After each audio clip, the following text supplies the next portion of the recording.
안녕하세요. 청취자께서 보내주신 자료를 함께 깊이 파고드는 시간입니다. 오늘은 그리스도를 닮아가는 삶이라는 제목입니다. 이 자료를 딱 보니까요, 핵심 질문이 이거더라고요. 많은 그리스도인들이 칭의, 그러니까 믿음으로 의롭게 되었다. 여기서 보통 시작하잖아요. 근데 그 다음은 뭘까? 성화나 영화 같은 단어들, 듣긴 듣는데 솔직히 좀 막연하게 느껴질 때가 많거든요. 그래서 오늘은 이 개념들이 정확히 뭘 의미하는지, 그리고 더 중요하게는 이 지도가 오늘 우리 실제 삶에서 어떤 내비게이션이 될 수 있을지 한번 제대로 파헤쳐 보겠습니다. 그럼 가장 근본적인 질문부터 시작해 볼까요? 자료에서도 딱 이 문제부터 다루더라고요. 우리는 은혜로 구원받았다고 하는데 왜 여전히 하나님의 법, 그러니까 율법을 지키려고 애써야 하는 걸까요? 이게 자칫 잘못 생각하면 이제 자유인데 왜 다시 율법으로 돌아가야 하지? 하는 뭐랄까 함정에 빠지기 쉬울 것 같아요. 아, 정말 중요한 시작점이에요. 그게 바로 많은 분들이 제일 헷갈려하는 지점이거든요. 자료는 이 관계를 아주 명쾌하게 정리하고 있어요. 핵심은 딱 한 단어로 말하면 순서예요. 우리가 구원받기 위해서 법을 지키는 게 아니라는 거죠. 아, 그 반대인가요? 정반대죠. 우리는 그분의 법에 순종하며 살기 위해서 구원받았다는 거예요. 아, 순서가 다르다. 원인과 결과가 뒤바뀌면 안 된다 이 말씀이시네요. 바로 그거예요. 자료에서 인용한 에베소서 2장 8절에서 10절이 이걸 정말 잘 보여줘요. 8절 9절에서 너희는 그 은혜에 의하여 믿음으로 말미암아 구원을 받았다. 이건 너희에게서 난 게 아니고 하나님의 선물이다. 행위에서 난 게 아니다라고 딱 못을 박잖아요. 네, 그렇죠. 전적인 선물이다. 이게 바로 칭의이고요. 단 한 번에 일어나는 뭐랄까 법정선언 같은 사건이죠. 그런데 바로 이어서 10절에 뭐라고 하냐면 우리는 그가 만드신 바라 그리스도 예수 안에서 선한 일을 위하여 지으심을 받은 자니 라고 해요. 선한 일을 하기 위해서, 즉 구원의 목적을 이야기하는 거죠. 그렇군요. 구원의 조건이 아니라 구원의 목적이 선한 삶, 즉 순종이다. 와, 이 관정 하나만 바로 잡아도 많은 오해가 풀릴 것 같아요. 맞아요. 그래서 칭의가 목적지가 아니라 출발선이라는 걸 이해하는 게 정말 중요해요. 구원이라는 기차에 이제 막 올라탔으니까 이제부터 성화라는 긴 여행을 시작하는 거죠. 아, 그 성화라는 여행. 이 부분이 정말 흥미롭더라고요.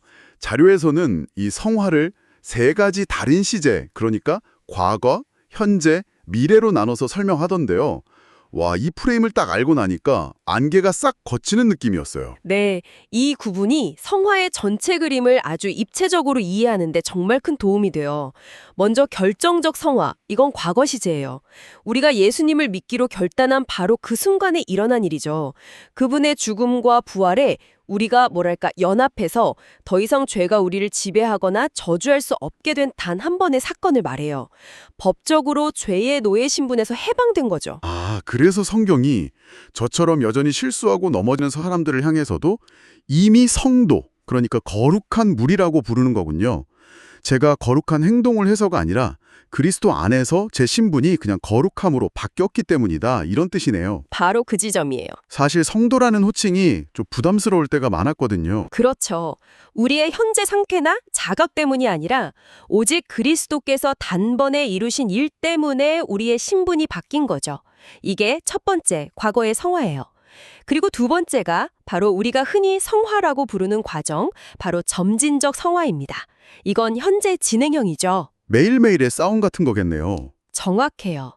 결정적 성화를 통해 신분이 바뀐 신자가 이 땅에서 사는 동안 평생에 걸쳐서 죄와 싸우는 끝나지 않은 전쟁이죠. 자료에 나온 비유가 참 와닿았는데 포로 수용소에서 해방은 됐지만 아직 고향 집으로 돌아가는 여정 중에 있는 군인의 모습에 비유하더라고요. 와, 해방된 자유인이라는 신분은 변하지 않지만 집으로 가는 길에 여전히 적의 잔당들과 싸워야 하고 길은 험하고 배고프고 지칠 수 있다는 거죠. 와, 그 비유 하나로 현재 우리의 상태가 완벽하게 설명되네요. 해방은 됐지만 아직 집에 도착하지는 않은 상태. 그럼 이 여정의 끝, 마지막 단계도 있겠군요. 듣다 보니까 자연스럽게 그럼 이 지긋지긋한 싸움이 대체 언제 끝나나 하는 질문이 생기는데 이게 마지막 단계랑 관련이 있겠어요? 네, 그게 바로 세 번째 시제, 최종적 성화예요. 미래에 일어날 일이죠. 이걸 신학적인 용어로는 영화라고 부르고요.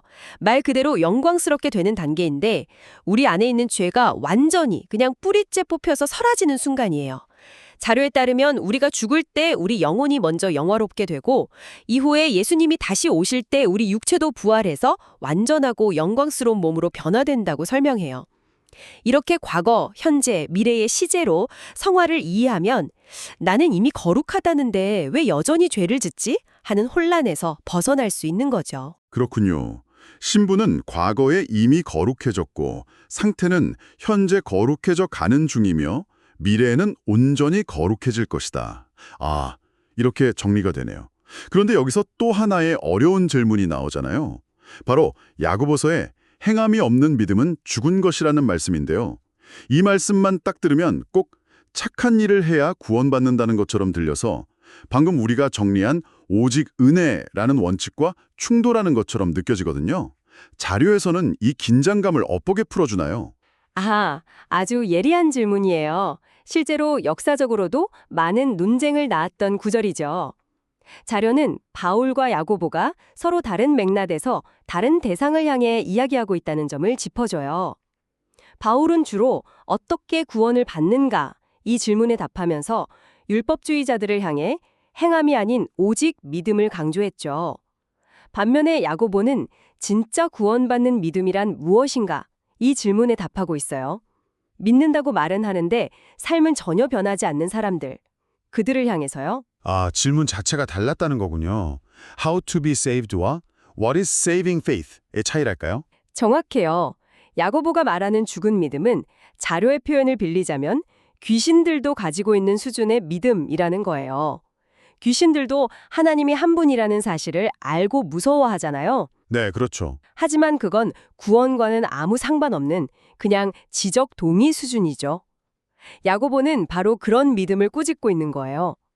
진짜 살아있는 믿음, 구원하는 믿음은 반드시 삶의 변화, 즉 선한 행위라는 열매를 맺게 되어 있다는 거죠. 그렇다면 행위는 구원의 조건이나 원인이 아니라 구원의 필연적인 결과이자 증거라는 말씀이시네요.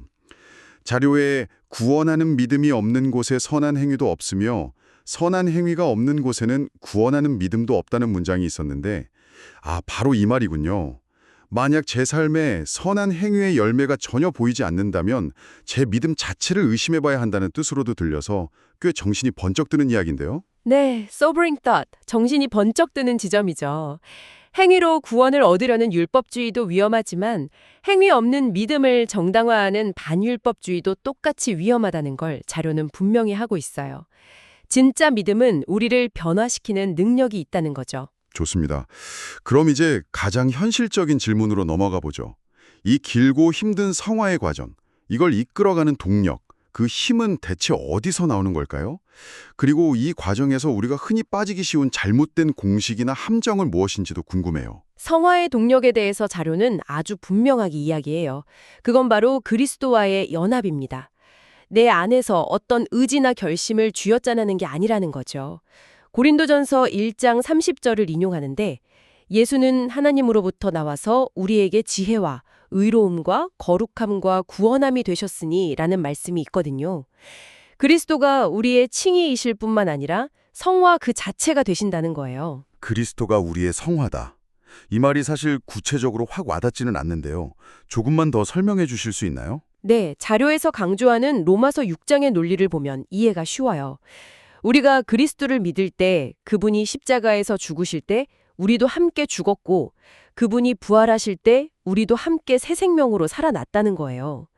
이게 그냥 비유가 아니라 영적인 실제라는 거죠. 그래서 우리는 더 이상 죄의 노예가 아니라 죄에 대하여 죽은 자라는 신분을 갖게 됐다는 겁니다. 이 사실, 즉 그리스도 안에서 내가 이미 어떤 존재가 되었는가를 믿고 붙드는 것, 그게 성화의 가장 큰 힘이라는 거예요. 시선을 내 안에 부족함이 아니라 그리스도 안에서 완성된 나의 정체성에 두는 거죠. 우리 자신을 보는 게 아니라 그리스도 안에서 우리가 이미 어떤 존재가 되었는지를 봐야 한다. 와, 관점의 전환이네요. 하지만 현실에서는 이 사실을 자꾸 잊어버리고 엉뚱한 길로 빠지게 되잖아요. 자료에서 경고하는 실패를 부르는 공식들이 참 인상적이었어요. 맞아요. 세 가지 잘못된 공식을 경고하는데 정말 많은 분들이 이 함정들에 빠져 있어요. 첫 번째가 완전에 대한 강박이에요. 이 땅에서 완벽하게 죄를 짓지 않는 삶, 즉 완전 성화가 가능하다고 믿는 거죠. 주변에 보면 그런 완벽주의적인 신앙을 추구하다가 스스로를 너무 지치게 만들거나 아니면 반대로 다른 사람을 쉽게 정죄하는 경우를 종종 보는 것 같아요. 그렇죠. 하지만 자료는 요한일서 1장 8절 만일 우리가 죄가 없다고 말하면 스스로 속이는 것이다 라는 말씀을 근거로 그건 불가능하다고 딱 잘라 말해요. 위대한 사도 바울조차도 로마서 7장에서 자기 안에 두 마음이 싸우는 고통을 오호라 나는 공고한 사람이로다 라고 절규하며 토로했잖아요. 이 땅에서 완벽을 기대하는 건 비성경적이고 결국 위선이나 절망으로 이어질 뿐이라는 거죠. 완벽주의가 함정이라는 건 이해가 가는데 저는 오히려 그 반대, 그러니까 이 정도면 됐지 하고 안주하려는 마음과 더 자주 싸우는 것 같거든요. 잔류에서는 이런 나태함이라 포기에 대해서는 뭐라고 이야기하나요? 그게 바로 두 번째 잘못된 공식이에요. 포기에 대한 차탁이죠.